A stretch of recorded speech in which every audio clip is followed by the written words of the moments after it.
Bonjour à toutes et à tous. Donc, vous avez vu, je suis Jean-Marie Verly, je suis le maire des Poisses. Ça fait maintenant une quinzaine d'années que je fais des conférences d'information sur l'énergie et les éoliennes. Donc probablement certains d'entre vous m'ont déjà vu. Je suis venu plusieurs fois dans vos territoires. Enfin, le plus simple, c'est que je réponde à des questions. Je pense que ce que vous avez entendu là, qui est quand même, on va dire, factuel, pose effectivement le problème des éoliennes en France. On répète, c'est un document qu'on a fait dans lequel on traite le problème français, c'est pas le même problème dans d'autres pays, et on pense, à tort ou à raison, mais enfin c'est ce qu'on pense en ce moment, c'est que les éoliennes c'est une très mauvaise idée pour la France. Donc je suis prêt à répondre à vos questions sur les différents points qu'on vient d'entendre. Les éoliennes, elles font du bruit jusqu'à quelle distance? Pardon? Les éoliennes, elles font du bruit jusqu'à quelle distance? Alors ça c'est une question où ça commence mal, je ne vais pas savoir bien répondre. Vous savez que le bruit c'est une onde qui se balade, donc si vous êtes dans le vent ou vous êtes contre le vent, ça fait complètement la différence. Bon, la particularité des éoliennes, c'est qu'elles tournent à vitesse continue, une vitesse homogène, ce qui fait que c'est toujours le même bruit. Il y a un deuxième problème, c'est que chaque fois que la pale passe devant le mât, ça fait une onde sonore supplémentaire, qui n'a pas la même fréquence que les précédentes. Et puis les pales vibrent, ce qui fait aussi que ça fait encore une onde sonore qui n'a pas la même fréquence que les précédentes. Donc, suivant les fréquences de ce que je viens de vous dire, ça porte plus ou moins loin. Bon, on entend des gens qui disent... Comment? Il y a des infrasons. Alors, parmi ceux-là, parmi les ondes en question, il y en a qui sont différentes des autres. C'est-à-dire que ces infrasons, pourquoi elles sont différentes des autres? Parce que nous, on ne les entend pas, mais elles ont un effet correspondant. Les infrasons, c'est des ondes correspondantes que certains d'entre vous aiment la musique moderne, c'est des boum, boum, boum, qui vous tapent comme ça sur le cœur.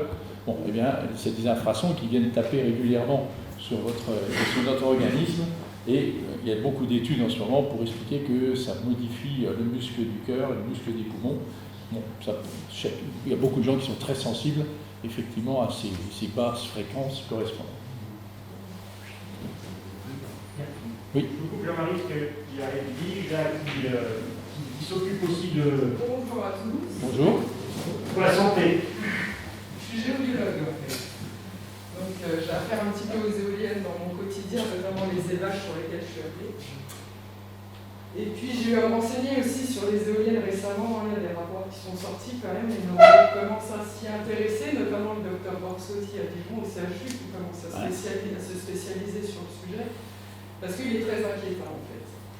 Je rebondis sur les infrasons, les fréquences sonores qu'on n'entend pas forcément, mais auxquelles on est victime en fait. Il faut savoir que vos organes vibrent tous à une certaine fréquence, et quand vous êtes exposé aux éoliens, ça met tout au diapason de l'éolien. Voilà ce qui peut se passer. Du coup, c'est pour ça que vous voyez des panneaux avec acouphènes, différentes problématiques que ça va lever, acouphènes, tachycardie. Tout ça, c'est lié aux fréquences émises par l'éolien, notamment.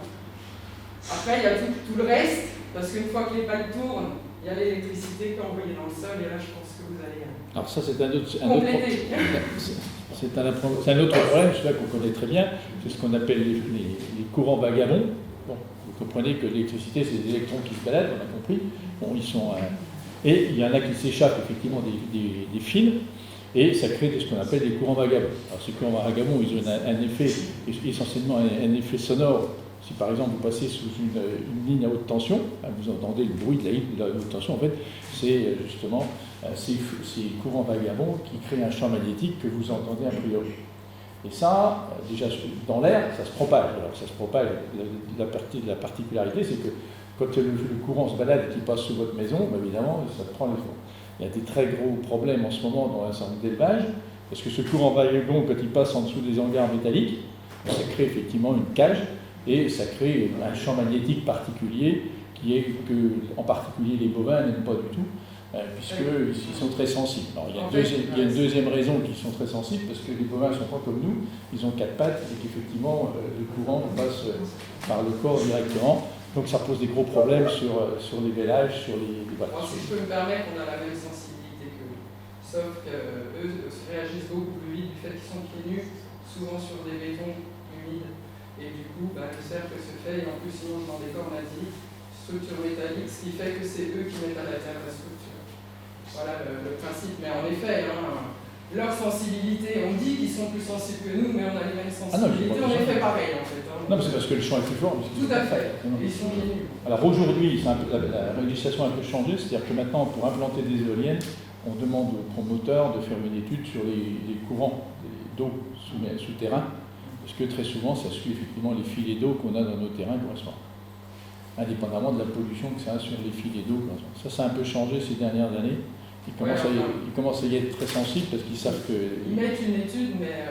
Oui, bon, il y a les associations qui surveillent de près derrière. Ils commencent à... La maîtrise des courants souterrains, elle est très aléatoire suivant la géologie. On le voit avec nos problèmes d'eau sur le secteur. Vous savez bien que les bassins versants ne les maîtrisent pas, les sources d'approvisionnement non plus.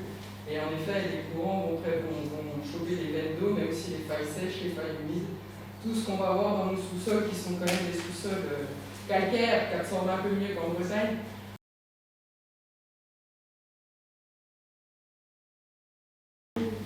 Non, mais c'est très concrètement.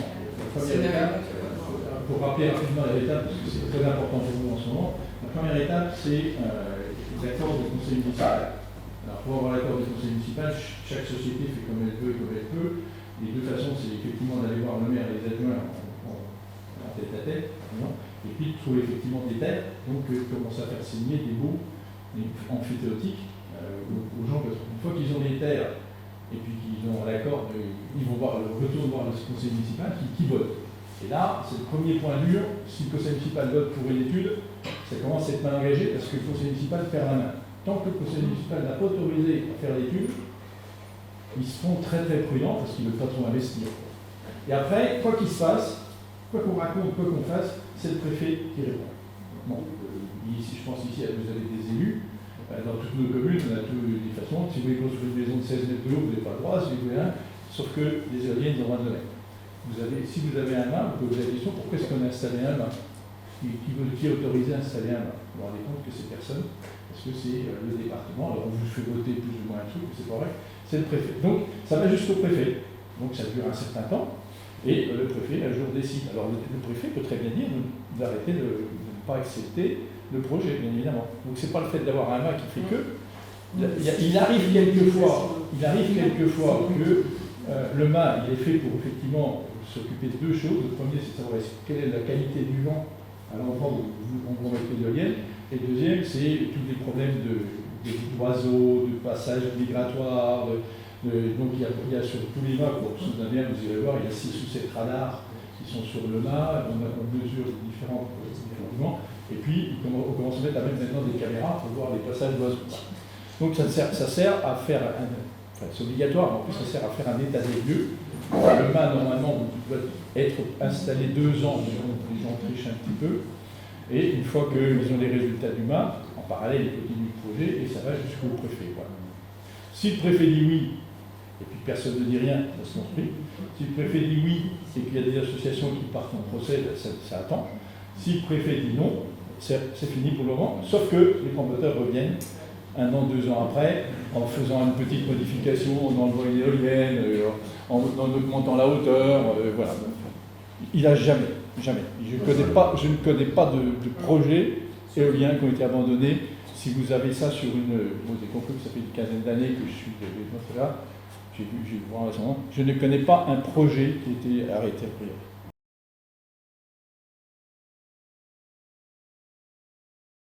Le deuxième élément, qui est quand même un élément fondamental, et en plus on est en plein dedans en ce moment, c'est qu'il faut se poser la question, c'est pourquoi on met des éoliennes? Pourquoi on met des éoliennes? C'est la question de fond, celle-là. Et la réponse, elle est très claire. Contrairement à tout ce qu'on dit, la réponse est très claire. C'est les politiques qui ont décidé de mettre des éoliennes. C'est les politiques. C'est-à-dire que quelque part, nos dirigeants ont dit un jour, il faut mettre tant d'éoliennes en France. 1500 MW, 2500, en 2030, en mettre 8 fois plus, ainsi de suite. Ça, c'est des choix politiques. Et, à un moment donné, on peut se dire, est-ce que nous, citoyens, on peut ou non s'imposer aux décisions politiques? Alors, si on regarde autour de nous, on est en Bourgogne. Donc, nos cousins, c'est la Franche-Comté. Quand il y a eu en 2012 la demande, c'est passé comment? C'est-à-dire que l'État français s'est engagé à mettre 1900 MW, peu importe les chiffres, franchement. L'État français, c'est personne.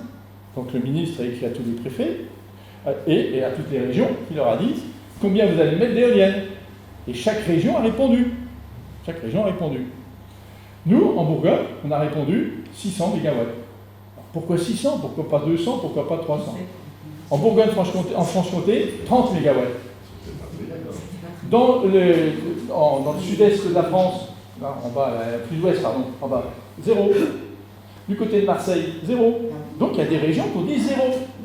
Voilà. Si maintenant je fais un autre zoom, je regarde en Bourgogne, allez en Saône-et-Loire, allez dans la Nièvre, pas d'éoliennes. Pas d'éoliennes. Elles sont où? Elles sont chez nous. Voilà, la Lyon et la Côte d'Or. Alors, ça évolue un peu parce qu'elle continue. Mais bon, ça veut dire quoi? Ça veut dire que. Oui, mais combien par rapport à Lyon? Ben oui, c'est ça le truc. Non, je peux vous donner les chiffres exacts si vous voulez, je ne suis pas là pour vous assommer de chiffres. Mais ça veut dire quoi? Ça veut dire que c'est bien un problème politique. On ne va pas me faire croire qu'il n'y a pas plus de vent à 100 km d'ici que ça nous fait rigoler. Voilà. Donc, la question qui est soulevée, c'est pourquoi nos politiques nous font mettre des éoliennes? C'est un très bon débat. Chercher à qui le crime profite. Pardon? Chercher à qui le crime profite.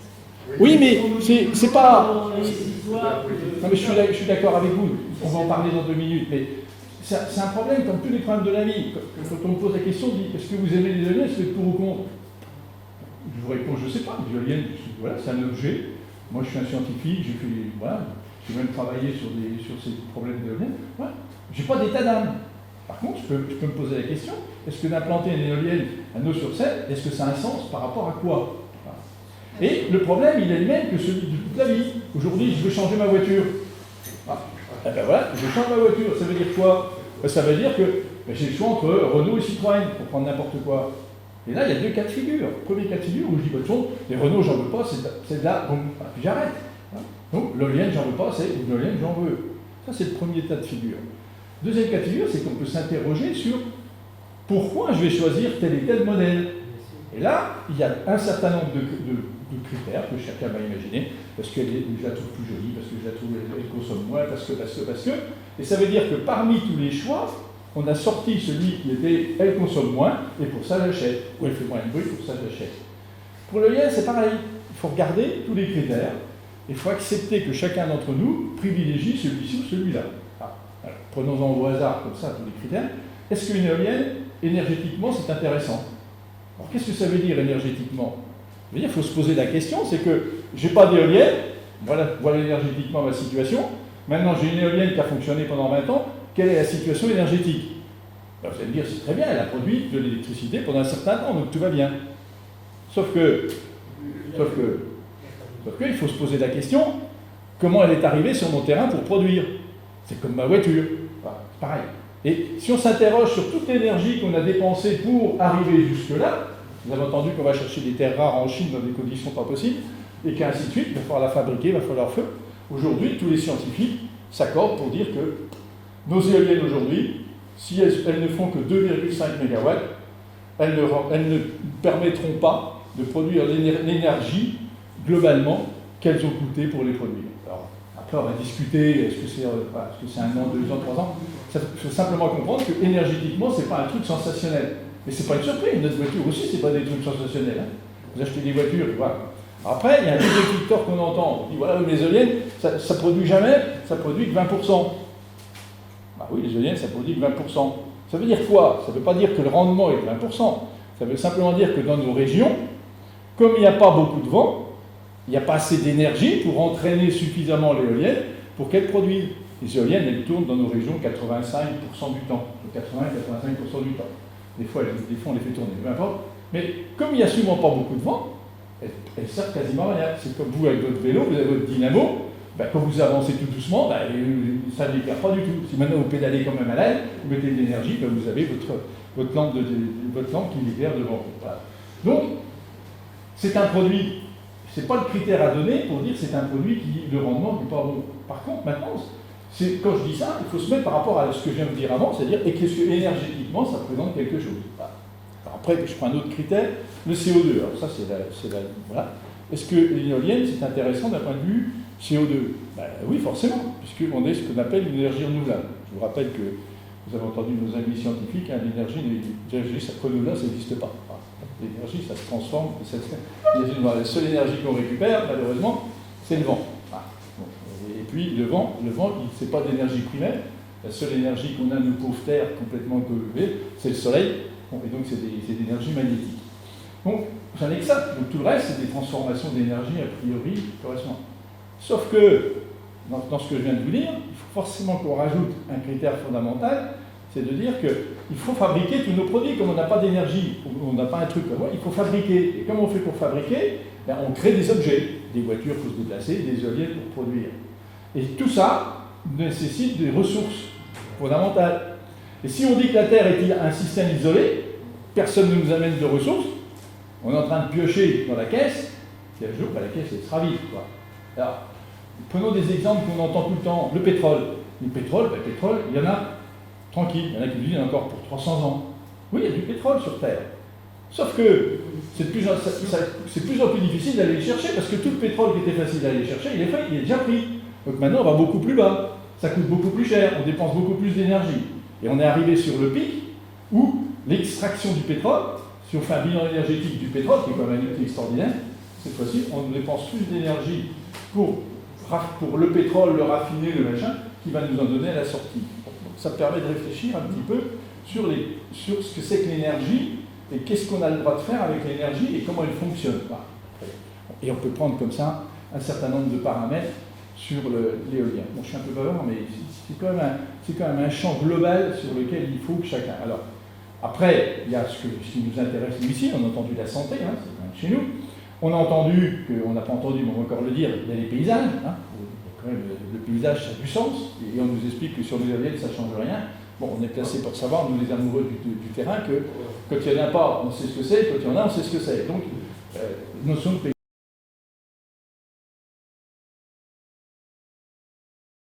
Voilà. Et puis, il y a quand même un dernier point, qui, quand même, cette fois-ci, là, je m'adresse à des gens qui, comme moi, sont des gens dans des villages. C'est quand même un peu incroyable ce qui nous arrive. C'est que des gens viennent installer des machines, très bien, tout ça pour alimenter d'autres personnes, hein, parce que c'est pas nous qui nous vendons, et nous on ne récupère rien. On ne récupère rien. En français, je dirais que des emmerdes, mais bon, on va pas le dire, c'est pas poli, mais c'est quand même un peu ça, quoi. Hein. On ne récupère rien. Donc à un moment donné, il faut qu'on explique à nos amis politiques, dont je fais partie, parce que je suis maire d'une commune, que quelque part, il faut aussi qu'on ait un retour, nous, si on veut bien, si on a les nuisances, il faut quand même quelque part que... Bon, alors, c'est toujours le truc, hein, on ne va pas faire des polémiques, mais on alimente qui? On alimente les gens de la ville. Hein. C'est les gens de la ville qui nous imposent des cloches. Donc, on est dans un système en ce moment où l'État met beaucoup d'argent. Alors, pour avoir des chiffres qui sont des chiffres que vous venez d'entendre ici, hein, c'est facile. Vous mettez 3 MW dans votre jardin. Les 3 MW vous assurent garantie, en termes de soutien de l'État, 500 000 € par an, minimum. Ces 500 000 €, il veut dire quoi? Il veut dire que vous allez produire de l'électricité que vous allez vendre à EDF, qui va rapporter de l'argent, et l'État va soutenir parce que vous avez compris qu'il est racheté et revendu à un prix beaucoup plus faible. Voilà. Et la différence, ça fait 500 000 € par éolienne par an, 3 MW. Question, si on vous donne à chacun de vos villages, pour une éolienne, on vous dit voilà, vous avez 500 000 € par an pour développer votre territoire, ça va être autre chose que d'avoir une éolienne qui ne nous sert à rien. Donc, on a un problème politique de répartition d'argent, hein, c'est quand même 4 milliards par an ce soutien au financement, hein. Ou même 5, parce que 7 maintenant, parce qu'on rajoute un peu. Voilà. Enfin, c'est qu'on est quand même dans les milliards, ça vole. C'est une belle différence. Les milliards, ça vole dans tous les sens. Aujourd'hui, vous mettez votre éolienne de 3 MW, avec un peu de chance, votre commune va toucher 7 000, bon, allez, 10 000 € si tout va bien, un peu plus si vous êtes dans une Comcom sympa qui vous rend de l'argent qu'elle les touche, mais vous avez vu la différence, mettons que ça fasse 25 000 € pour tout le territoire, de l'autre côté c'est 500 que nous payons de nos dates. Donc on a le droit en tant que citoyen de s'interroger sur ce choix politique qui est fait, sachant que, je répète, on n'y gagne pas grand-chose parce que ça n'amène ni emploi, ça n'amène pas de gens, c'est pas bon. C'est quand même un truc... donc, voilà. Et voilà des arguments à mettre dans notre réflexion, et puis chacun de nous va pouvoir dire, voilà, quand tu mélanges tout ça, c'est peut-être pas une bonne idée de mettre une éolienne chez moi ou de mettre une éolienne à côté. Voilà. Les éoliennes, c'est peut-être pas une très bonne idée pour la France. Voilà.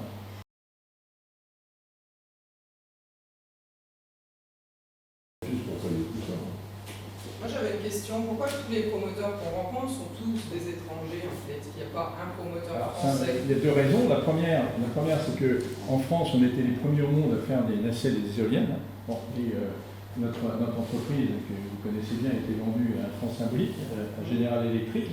Donc, toute la technologie des éoliennes est partie à l'extérieur. Les copains chercheurs sont tous partis dans les pays, c'est-à-dire l'Allemagne, l'Espagne. Donc, on n'a plus de constructeurs d'éoliennes. Alors, quand on dit ça, les gens disent c'est faux, parce qu'il y a encore une entreprise dans le sud de la France qui fait des éoliennes un peu plus petites. Et surtout en France, on assemble des éoliennes, en particulier des éoliennes en mer. Si vous allez du côté de Saint-Nazaire, il y a effectivement. On ne les fabrique pas, on les assemble. Donc, on n'a pas de fabricant. Alors, après, il y avait un deuxième point où on était très fort, c'est qu'on mettait des mâts métalliques. Et là, ça a permis à la Bourgogne-Franche-Comté, dont je parlais tout à l'heure, de dire que ça crée des emplois. Puisque nous avions 2 usines en Bourgogne-Franche-Comté qui fabriquaient des mâts. Dijon et Creusot. Voilà. Aujourd'hui, les deux se sont cassés, la figure n'existe plus, et la plupart des mâts maintenant sont en béton.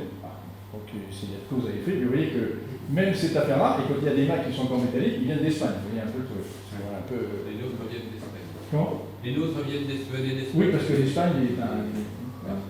Alors maintenant, pourquoi est-ce qu'en ce moment on en voit de plus en plus Comme je dis de plus en plus, je vous assure qu'on les voit depuis longtemps. Simplement parce que l'Allemagne a arrêté de mettre des éoliennes. Et l'Allemagne ayant arrêté de mettre des éoliennes, forcément, vous trouvez des tas de gens qui ont des éoliennes en stock qui veulent les brader. Donc tous les promoteurs allemands appliquent à fond pour essayer de les brader. Alors, et il y a des autres promoteurs qui ont vu l'astuce parce qu'ils bradent des éoliennes. Quand je dis brade, c'est-à-dire que les éoliennes qui valaient 1,5 million, ils vous les sortent à 800 000. Vous pouvez aller sur Internet pour acheter une éolienne, pas de souci. Enfin, une nacelle, pardon. Donc, vous voyez des promoteurs qui arrivent de partout pour dire j'achète des éoliennes en Allemagne et je vous les refile correctement.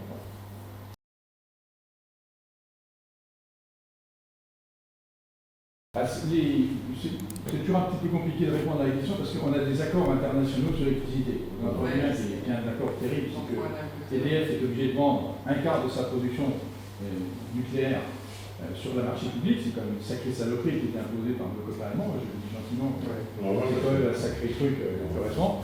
Comment imposer une entreprise de vendre à perte? Bon, quand même, il faut que ce soit EDF. Et le deuxième, c'est que pour des raisons qu'on comprend bien, tous les réseaux électriques sont interconnectés. Alors, c'est ce qui pose problème aussi à nous Français, il faut le dire. C'est-à-dire qu'aujourd'hui, on a un peu plus d'éoliennes. C'est vrai qu'on a une puissance installée qui est relativement non négligeable. Et quand il y a du vent, elle produit. Donc, on a plus d'électricité qu'on en a besoin, donc on le vend. Sauf qu'en même temps, le vent, il est aussi en Allemagne. Et l'Allemagne, à ce coup-là, ils explosent le système. Donc, vous pouvez trouver des jours où vous demandez, vous êtes obligé de payer pour vendre de l'électricité. L'année dernière, en 2020, on a payé pendant 4 jours, un temps correspondant, on a payé pour qu'ils veulent bien accepter notre électricité. Et cette année, il y a eu 7 fois cette affaire-là, et 5 fois où vous êtes obligé de couper des gens l'électricité. Alors qui c'est qui achète? C'est rigolo, qui c'est qui achète, c'est le cas comme ça. Eh bien, c'est nos amis suisses. Parce qu'eux, ils ont fait un truc différent. C'est qu'ils produisent l'électricité avec les fameux réservoirs dont on a entendu parler. Donc quand l'électricité vaut rien du tout, on remonte la flotte là-haut, et quand ça vaut très cher, voilà, on dit non, correspond. Donc les gens qui gagnent le plus d'argent, le pays qui gagne le plus d'argent d'électricité au kilowattheure, c'est les Suisses qui revendent à l'Italie qu'on n'a pas assez. Parce qu'ils ont des barrages, réversibles. C'est ça. Si vous n'aviez pas tout compris dans le système de barrage réversible, c'est que pour stocker l'électricité, on ne sait pas la stocker en tant que telle, donc on stocke de l'eau en altitude. Donc quand l'électricité n'est pas chère, ça je ne le savais pas, on peut pomper de l'eau avec des pompes qui vont consommer énormément d'énergie, mais ça va monter l'eau au-dessus du barrage. Et quand elle a besoin, on fait dans l'autre sens, on fait par contre, je trouve que c'est très bien, parce que je pense que c'est le moyen renouvelable qui permet d'avoir de l'électricité quand on veut. Sauf en France, c'est limité. Oui, mais je m'adresse aux profs de techno. Quand vous montez de l'eau pour après la récupérer, c'est plus d'énergie renouvelable. Parce qu'il y a de l'énergie pour la remonter. Elle est renouvelable simplement parce que c'est l'eau de la pluie qui remplit le barrage. Ça, c'est renouvelable. Et de la neige, peu importe. Ça, c'est du renouvelable. Mais la partie stockage. Voilà. Non, c'est un vrai problème. L'énergie, bon, le problème de l'énergie, il est hyper simple. Hein. C'est que l'énergie, ça ne se crée pas, ça n'existe pas. L'énergie, ça n'existe pas, on ne la crée pas. Et chaque fois qu'on la transforme, on en perd.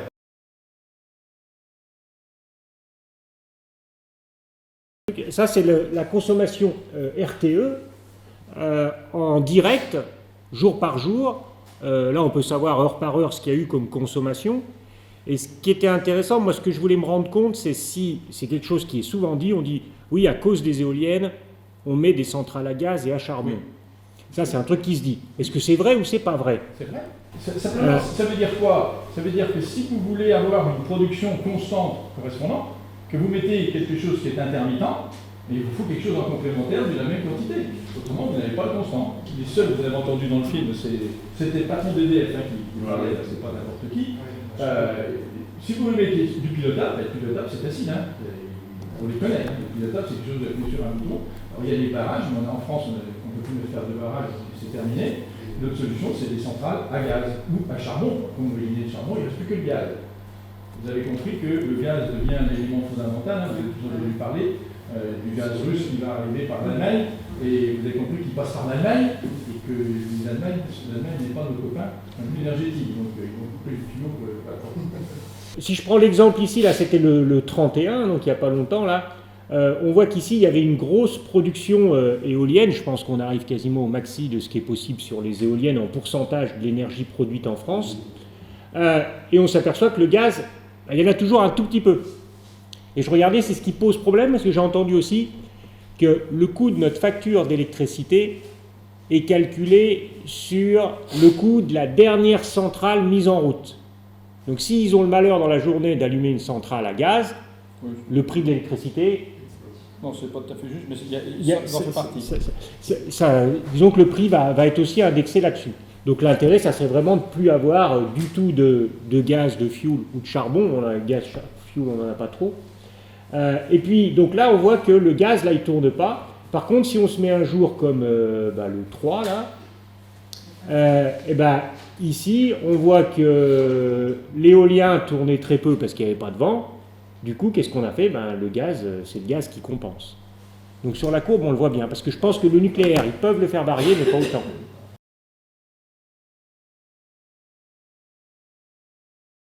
Du village, sur la route de la jonction. Alors là, si je vais enlever volontairement, j'enlève volontairement le paysage parce que je ne peux pas implanter en même temps. Si on enlève tout ce qui est arbres et bâtiments, bien évidemment, hein, si on est derrière sa maison, on ne va rien voir. Voilà la hauteur par rapport au relief à laquelle devraient être les éoliennes. Donc là, on est quasiment à la jonction. Hein. Donc là, et alors là, ça c'est la hauteur du mât et là des pales. D'accord ? Si je vais un peu plus haut, si je vais sur le haut du village, je ne sais pas qui habite en haut, mais j'aimerais pas être à leur place.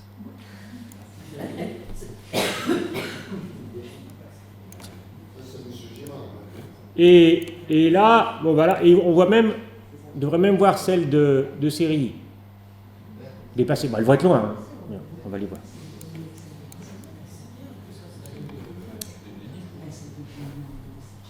Alors, voilà, après je peux faire un peu les points dans le village, etc. Une autre vision des éoliennes, c'est cette petite vidéo, je ne sais pas s'il y en a qui l'ont vue, je l'avais mis. Je vous montre la petite vidéo, elle n'est pas longue, elle dure 1 minute je crois, et puis après, la photo. J'ai les photos qui sont un petit peu en meilleure qualité, où on peut voir, donc je commence par, voilà, quand on monte là, donc les premières maisons qui vont voir, donc là je suis sur l'éolienne, enfin, sur la zone d'implantation, on ne sait pas où seront les éoliennes, hein. J'ai fait une estimation en me disant voilà la zone, j'en ai réparti 5, pour voir à peu près où elle devrait être, et de toute façon elle n'est pas très très grande la zone d'implantation, donc on a fait monter le drone à cette altitude pour voir ce qu'on pouvait voir, et là on s'aperçoit qu'on voit tout le village. Alors, chacun, s'il le veut, pourra venir zoomer sur sa maison, etc., pour voir. Mais si on voit votre jardin, Ça, c'est chez moi. Monsieur Guenot qui est par là, il est content parce que dans son jardin... C'est mon noyer, là, gros. Voilà. Donc, il y a des endroits qui sont plus protégés au fond vers l'usine, là, avec la végétation, qui devrait moins les voir. Mais il n'y a pas grand monde qui devrait ne pas être impacté. Et puis là, ça c'est une autre éolienne qui serait un peu plus haut. Et celle-ci aurait une belle vue sur le lotissement. Alors ceux qui ont leur jardin de l'autre côté, ça va. Ceux qui ont leur jardin de ce côté, ah, vous voulez voir, voilà. Voilà. Voilà. Bon, voilà pour ce qui va être vu. Donc, les éoliennes, on va les voir, c'est sûr. 230 mètres de haut, c'est assez énorme. Donc, sachant que celles de Saint-Seine-l'Abbaye font 125 ou 150 140 mètres, qu'on imagine. Hein. Donc, ça fait quelque chose. 4 mégawatts. Alors après, j'avais fait les petites simus, bon, un peu voilà, dans le style de la carte postale que vous avez reçue. Sur la photo, là, je l'ai mis en rouge, mais moi j'avais zoomé sur la photo. On devine ici le mât de mesure. Je l'ai remis en rouge pour qu'on voit la hauteur, parce que j'ai pas la taille des éoliennes, j'ai pas triché. J'ai pas essayé de les mettre plus grosses ou plus petites, etc. Les photomontages que j'ai essayé de faire, j'ai essayé de les faire le plus juste possible. Donc la taille des éoliennes, c'est vraiment ce qu'il y aura, c'est énorme. Au lotissement, le haut du lotissement, à la jonction. Alors vous voyez le pied jaune, là en fait c'est mon repère, c'est-à-dire que je me place, c'est une histoire de trigonométrie, hein, je me place à 20 mètres du pied, le pied je sais qu'il fait 1,50 m, je prends ma photo et je sais qu'à l'échelle, sur la photo, doit être l'éolienne. Après il reste à régler la hauteur par rapport au relief, et ça j'utilise un autre logiciel avec le relief pour savoir ce que je dois enlever, ce qui doit être vu, en comptant un peu les arbres, etc. Mais même si je la baisse un peu, ça reste gros. Et donc deux chameçons, là c'est pris du haut de chameçon, hein, on voit le village en bas, mais ils vont être assez près aussi. Hein. Ils vont être aussi près que nous quasiment. C'est un peu comme...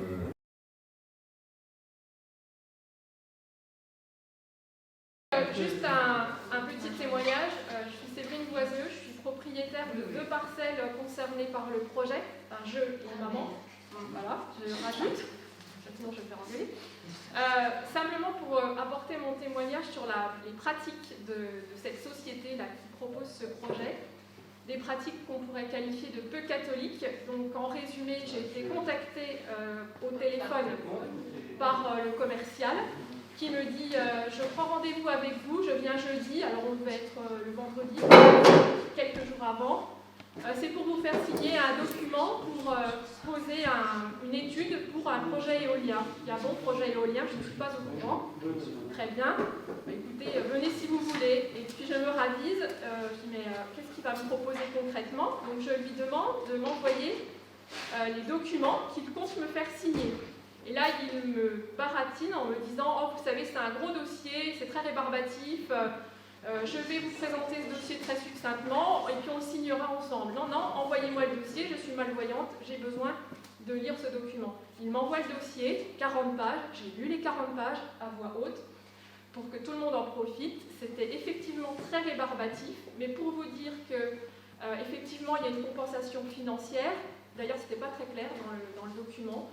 Mais moi, ce qui m'a vraiment choquée et interpellée, c'est qu'à la fin du document, il était noté que si je signais ce bail, j'étais engagée pour une bonne trentaine d'années, même plus que ça, parce que c'était, on pouvait renouveler de façon tacite jusqu'à au moins 40 et quelques années. Donc, en gros, je laissais le bébé à mon fils, peut-être à mes petits-enfants. Ensuite, j'ai lu dans ce document que effectivement le béton qui est mis dans le sol, il va y rester. Alors je ne parle pas des chemins, etc. Voilà. Hein. Et puis surtout que c'était marqué noir sur blanc, que le démantèlement des éoliennes, c'était dans la mesure du possible. Donc là, je me suis dit, tu peux me donner tout l'argent que tu veux, tu ne viendras pas chez moi signer ce contrat. C'est admissible cette attitude que tu as de résister des aides. Franchement, c'est...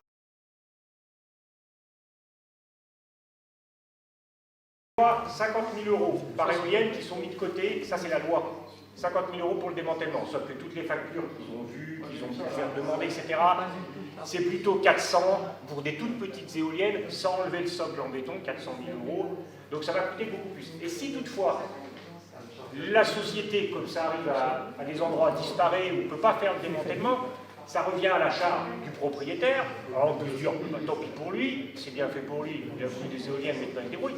Sauf que si le propriétaire ne peut pas payer, ne fait pas le démantèlement, ça va revenir à la charge de la commune. Et c'est ce qu'on a lu. C'est ce qu'on a lu dans l'enquête publique qui a été faite pour l'aigle. Ah, mais c'est sûr, c'est absolument certain. Donc qui c'est qui va le payer? C'est vous, parce que les impôts, du coup, ils vont augmenter pour payer ce démantèlement. Donc on aura tout perdu, on n'aura pas gagné d'argent, et au pire, si en plus ça se passe mal à la fin, il va falloir encore payer. Donc c'est vrai que, comme vous disiez, il n'y a pas beaucoup. Moi, je ne vois pas l'intérêt qu'on a, quand on voit ça, à avoir des éoliennes, personnellement.